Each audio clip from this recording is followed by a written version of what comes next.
मित्रों, भाजपा का अपराध नंबर 3, भाजपा का अपराध नंबर 3, हमारे फैबिया के राष्ट्रीय अध्यक्ष श्री जेपी राय साहब यहाँ बैठे हुए हैं। तमाम अन्य बलराम तिवारी जी और अन्य तमाम हमारे और अधिकारी कर्मचारीगण यहाँ पर बैठे हुए हैं। आज सुप्रीम कोर्ट द्वारा प्रमोशन में आरक्षण को असंवैधानिक करार दिए जाने के बाद केंद्र की कांग्रेस सरकार के द्वारा चूंकि 4 बजे तक का ही समय निर्धारित था और हम नियम कानून में पूरा विश्वास रखते हैं, मैं शीघ्र ही अपनी बात समाप्त कर रहा हूं। आयोजक महोदय, मैं आप कतई आश्वस्त रहे, मैं 5 से 10 मिनट के अंदर अपनी बात समाप्त कर दे रहा हूं, आप बिल्कुल आश्वस्त रहे।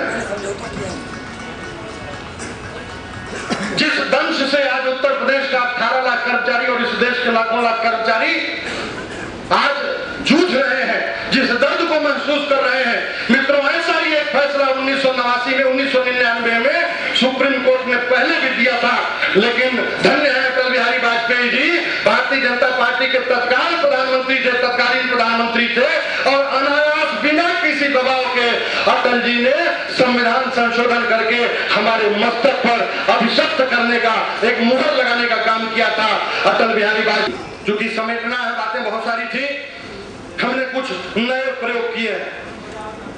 आपने देखा हमारे मंच पर प्रतीक रूप में हमारे आदि पुरुष महाराज मनु जी का चित्र है। बताने की कोई आवश्यकता नहीं है कि सृष्टि का आरंभ इनसे ही हुआ। ये हमारे आदि पुरुष हैं, चाहे वो किसी जाति धर्म वर्ण का हो, सबकी उत्पत्ति इनसे ही हुई है।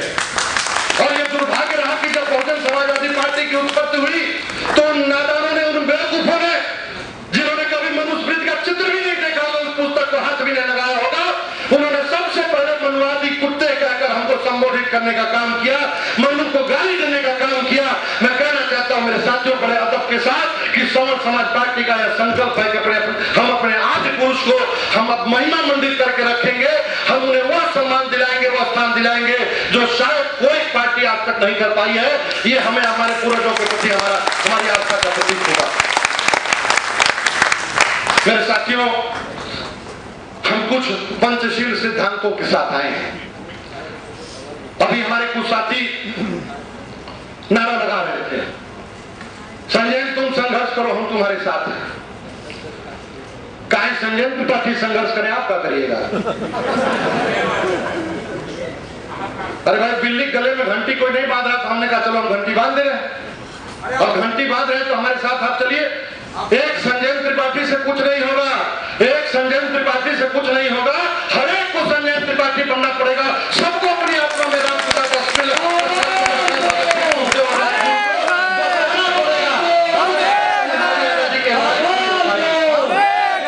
तब जाकर हमारी आजादी की लड़ाई पूरी हो पाएगी। मित्रों, मैं तो केवल उस संक्रमण में से, उस वैक्यूम में से 2 कदम आगे बढ़ा।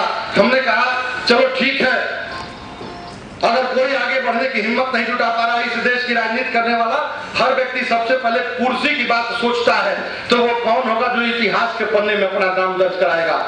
मुझे बेशक कुर्सी नहीं चाहिए मेरे मित्रों, मैं जिस राजनीतिक पृष्ठभूमि का हूं, कुर्सी बहुत सरल है, बहुत सरल है कुर्सी।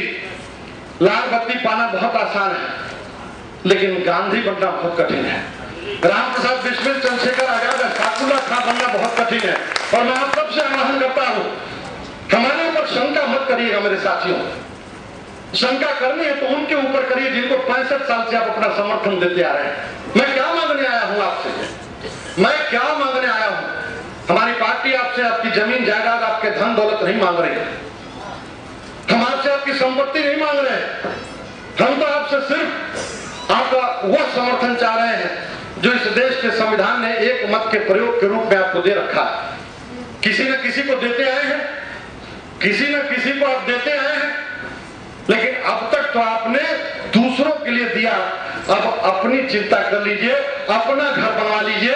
और इसके लिए आवश्यक है जो हमारे आदरणीय मेजर वीरेंद्र शर्मा जी ने कहा कि यह चिंता करिए कि सदन के अंदर आपके चुने हुए विधायक और सांसद की तरह पहुंचते हैं। इस देश के संवैधानिक व्यवस्था के अनुसार अधिकार सब लोकतंत्र में निहित है, और जब तक आप लोकतांत्रिक दृष्टि से अधिकार संपन्न नहीं होंगे, तब तक ऐसी चाहे जितनी भी सभाएं कर ले, नतीजा कुछ भी निकलने वाला नहीं है। इससे भी बड़ी संख्या में अन्ना हजारे जी को समर्थन जंतर मंतर दिल्ली पर मिला, पूरे देश में मिला, लेकिन हुआ क्या? कुछ नहीं हुआ।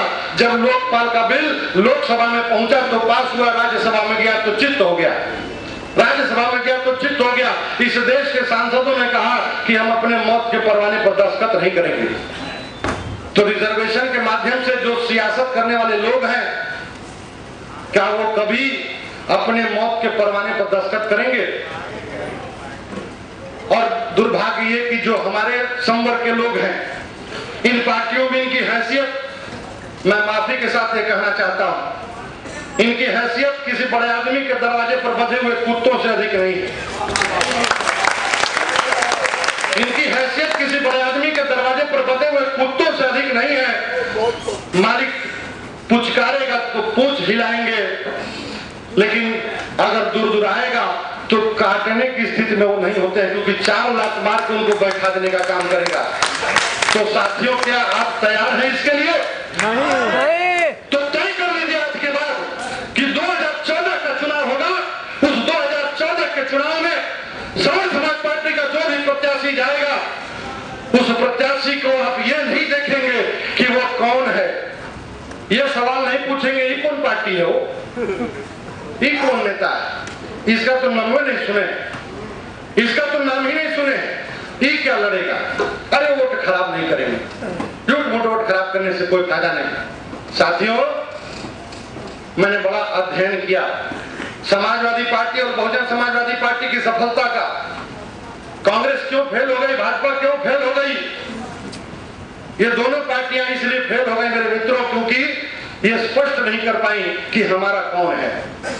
लेकिन समाजवादी पार्टी इसलिए सफल है क्योंकि सफाई के रहने वाले मुलायम सिंह यादव जी को उत्तर प्रदेश का हर यादव अपना रिश्तेदार मानता है। वो ये तर्क नहीं करता है, वो ये तर्क नहीं करता है कि उसकी पार्टी से कौन चुनाव लड़ने आ रहा है।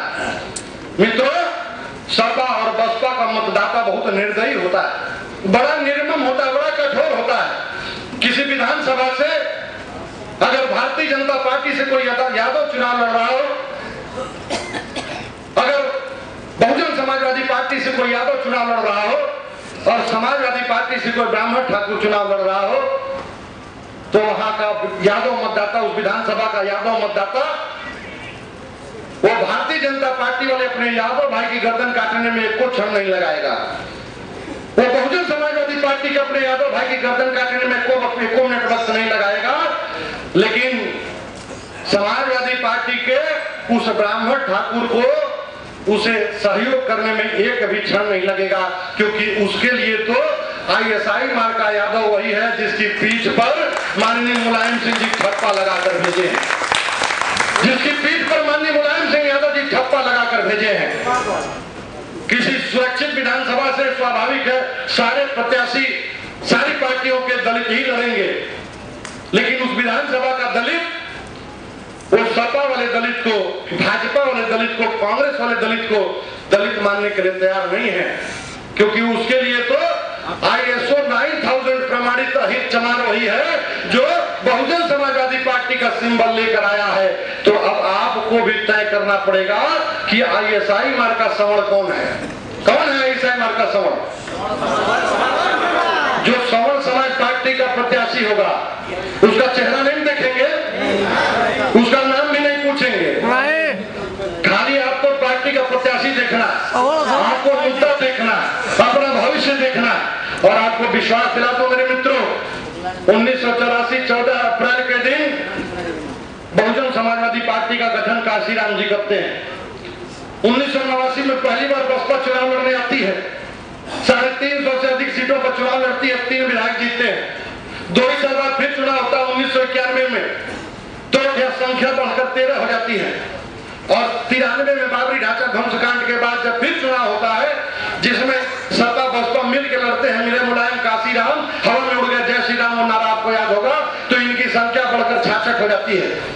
तो अगर 5 साल 8 साल में अपनी सरकार बना सकते हैं तो हम क्यों नहीं बना सकते?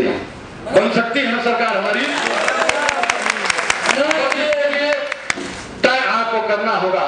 कि आईएसआई मार्का सवर्ण होगा, वही जो सवर्ण समाज पार्टी से प्रत्याशी चुनाव लड़ने आएगा। फिर आप ये नहीं देखिएगा कि सवर्णों में वो ब्राह्मण है कि ठाकुर है कि भूमियार है कि कायस्थ है कि बनिया है कि शेख है कि सैयद है कि पठान है कि सिंधी है कि पंजाबी है कि ईसाई है। फिर आप ये नहीं देखिएगा, फिर आप सिर्फ ये देखिएगा कि वह सिर्फ सवर्ण है। आज के बाद भूल जाइएगा। हमारे यशेंद्र सिंह जी बैठे, मैंने इनसे कहा समाज की दो ताकतवर जातियां ब्राह्मण और क्षत्रिय, एक सुनियोजित खड़ंज के तहत इनको दो ध्रुवों पर रखा गया। इस देश की राजनीति करने वालों ने फुट डालो राज करो की नीति के तहत दो ध्रुवों पर रखा गया, और जिसका नतीजा ये रहा कि आज ये दोनों जातियां पिछड़कू बनकर घूम रही है समाजवादी पार्टी और बहुजन समाजवादी पार्टी के पीछे। और एक हो जाओ साथियों, फिर देखो कैसे हम अपनी ताकत निकाल कर दिखाते हैं। शेर शेर होता है, सो जाए तो इसका मतलब ये नहीं कि जंगल तुम्हारा हो गया। हम जब तक सोए थे तब तक सोए थे, अब जाग गए हैं और जंगल का सिर्फ एक राजा होता है, जंगल के दो राजा नहीं होते हैं। अब वक्त आ गया ये घोषित करने का कि जंगल का राजा जाग गया। हम जब तक सो रहे थे, अब हम जग गए हैं। अपना मुस्तकबिल हम खुद लिखने का काम करेंगे। साथियों, आपसे निवेदन करके अपनी बात समाप्त करूंगा। पंचशील सिद्धांतों की मैंने चर्चा किया आपसे। ये जब एक दूसरे का अभिवादन करते हैं तो बोलते हैं जय भीम। जय भीम से मतलब भीमराव अम्बेडकर। आप क्या बोलेंगे? जय मनु, जय सवर्ण समाज, जय मनु, जय सवर्ण समाज। इसको अपने अभ्यास में लाने दिया। आज के बाद अपने साथियों से मिलिएगा, थोड़ा सा अटपटा लगेगा शुरू में। जब बोलिएगा किसी को जय मनु तो कहेगा ये क्या हो, तो आप बताइएगा, इसलिए मैं बोल रहा हूं। सिद्धांत नंबर 2, हम अपना दूसरा सिद्धांत बोल रहे हैं, इसको ध्यान रखिएगा। समय कम है, क्षेत्र का विस्तार बहुत अधिक है। हमको अपने इस आंदोलन को स्वतः स्फूर्त भारत आंदोलन बनाना है। मैं आप सबका ध्यान आकर्षित करना चाहूंगा, हमें अपने इस आंदोलन को स्वतः स्फूर्त भारत आंदोलन बनाना है। और इसके लिए हम पत्र पत्रिकाओं के माध्यम से, समाचार पत्रों के माध्यम से अपनी बात सब तक पहुंचाने की कोशिश करेंगे। हमारी पार्टी की कार्यकारिणी ने यह योजना बनाई है, विचार बनाया। मैं सदन के सामने इस बात को रख रहा हूं, यदि आपके समर्थन की मुहर लगेगी तो ही यह मान्य होगा, अथवा हम इसको वापस भी ले लेंगे। हमारे सामने यह संकट आया, मैं 6 महीनों से इस पर काम कर रहा हूं और प्रतिदिन 50 फोन हमारे पास आते हैं, डॉक्टर साहब हम आपका समर्थन कर रहे हैं, बहुत अच्छा लग रहा है। दूर दराज से, पता नहीं कहां से, प्रदेश और देश के कोने कोने से, उत्तराखंड से रोज इस समय कम से कम 20 फोन हमारे पास आते हैं। मैंने यह महसूस किया कि आरक्षण के विरोध का यह आंदोलन में चिंगारी सबके अंदर जल रही है, लेकिन अब तक चूंकि कोई प्लेटफॉर्म नहीं था, अब तक कोई पार्टी नहीं थी, इसलिए वो अपना विरोध दर्ज नहीं करा पाती थी। मैं आपको एक बहुत सरल सा सूत्र देने की बात करता हूं, लागू करना है कि नहीं करना, यह सदन पास करेगी तो मैं बोलूंगा। हम एक रेड टी शर्ट मूवमेंट चलाना चाहते हैं, एक रेड टी शर्ट मूवमेंट। हमारी यह मांग है, हमारा यह कहना है कि इस प्रदेश और देश का हर वह व्यक्ति, हर वह सवर्ण जो आरक्षण का विरोधी है, वो कुछ नहीं करेगा। हफ्ते में एक दिन मंगलवार को लाल रंग की टी शर्ट, लाल रंग का कुर्ता, लाल रंग का बुशर्ट, जो भी आप पहनते हो, अरे कुछ ना कुछ तो पहन के निकलेंगे ही घर से, तो जो भी आप पहनते हो, महिलाओं के लिए लाल साड़ी, जो भी आप पहन के निकलते हो, आप एक दिन एक कपड़ा अपना लाल रंग का पहन कर आएंगे और फिर